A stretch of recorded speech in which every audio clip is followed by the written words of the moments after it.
प्रिय दोस्तों नमस्कार। जय माता रानी।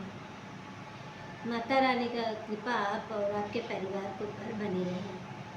तो दोस्तों आज हम इस वीडियो में आपको बताएंगे 2025 में कि अष्टमी नवमी का व्रत हम कब रखेंगे, कन्या पूजन हम कब करें, अष्टमी दिन करें कि नवमी दिन करें, और कन्या पूजन हम किस प्रकार से करें। हमें कन्या पूजन करते समय हमें किन किन बातों का ध्यान रखना चाहिए।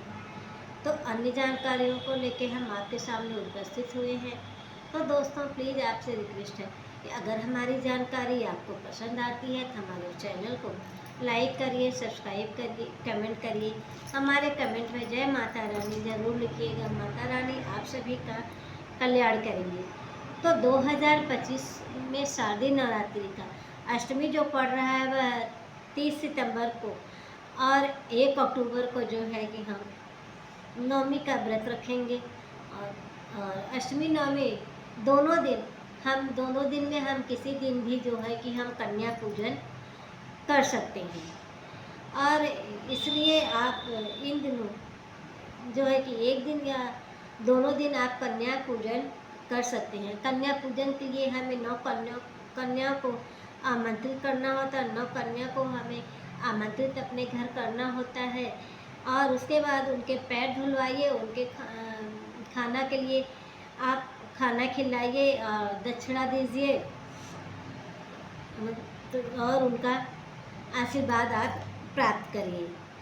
तो जो है कि शारदीय नवरात्रि जो है कि 22 सितंबर से शुरू होकर 1 अक्टूबर को जो है वह ख़त्म हो जाएगा। अष्टमी आपका पड़ रहा है 30 सितंबर को, दिन पड़ रहा है मंगलवार, और महानवमी जो है कि 1 अक्टूबर को है।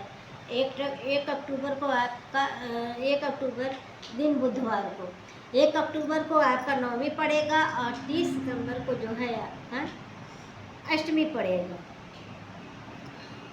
तो आप कन्या पूजन आप दोनों दिन में आप किसी दिन भी आप कर सकते हैं। कन्या पूजन आप महाअष्टमी सितंबर जो है कि 30 सितंबर को, और महानवमी आपका 1 अक्टूबर को।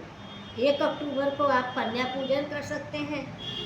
और हम कन्या पूजन को हम किस प्रकार से करें, तो कन्या पूजन को हम पहले अपने घर पे 9 कन्याओं को आप आमंत्रित करेंगे, उन्हें बुलाएंगे, जो कि 9 दुर्गा 9 देवी का जो है वह स्वरूप मानी जाती है, 9 दुर्गा का प्रतीक माना जाता है। कन्या जो है वह बालक जो है कि माँ देवी का अवतार मानी जाती है। छोटी कन्या जो है वह देवी के अवतार में होती है, इसलिए हमें उन्हें पहले आमंत्रित करना चाहिए, उन्हें बुलाना चाहिए, उनके जो है कि उनका सम्मान करना चाहिए।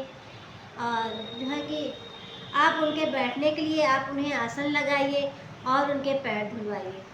आप कन्याओं को बैठने के लिए आप एक अलग से अच्छा सा आप कोई आसन बिछाइए, और उस पर कन्या को बैठने के लिए आमंत्रित करिए। उसके बाद उनके चरण आप धोइए, उनका चरण विधि पूर्वक आप धोइए, और उनके जो है कि धोने के बाद उनके पैर में आप रंग लगाइए और भोग लगाइए।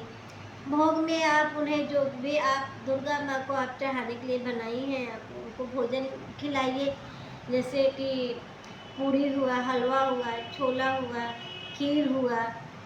आप जो भी व्यंजन बनाए हैं आप उनको जो है कि व्यंजन आप खिलाइए। और दक्षिणा और उपहार, दक्षिणा में आप उन्हें पैसा दीजिए, नगद रुपया दीजिए, और उसके बाद आप जो है कि पुस्तक दीजिए माँ दुर्गा का चालीसा का, और एक चुनरी दीजिए। जो है कि आप दक्षिणा दीजिए, कन्या को उपहार दीजिए। जिस तरह से कन्या है, छोटे बड़े हैं, आप उन्हें कन्या को पेंसिल दीजिए, खिलौना दीजिए, रबड़ दीजिए, तो जिस तरह से हैं आप उन्हें कुछ उपहार दीजिए, और जो है कि आशीर्वाद प्राप्त करें। कन्याओं का पैर छू के आप उनका आप आशीर्वाद लीजिए। कन्या को आप आशीर्वाद लेके विदा करिए आप कन्या को, क्योंकि कन्या का जो है कि देवी मानिए, इसलिए आप उनका पैर छू के आप आशीर्वाद लीजिए कन्या का। और कन्या पूजन के दौरान हमें किन किन बातों का ध्यान रखना चाहिए।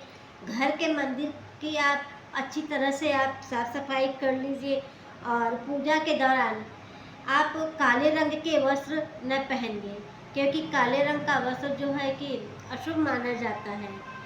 कोई भी चीज़ जो है कि काला नहीं करना है।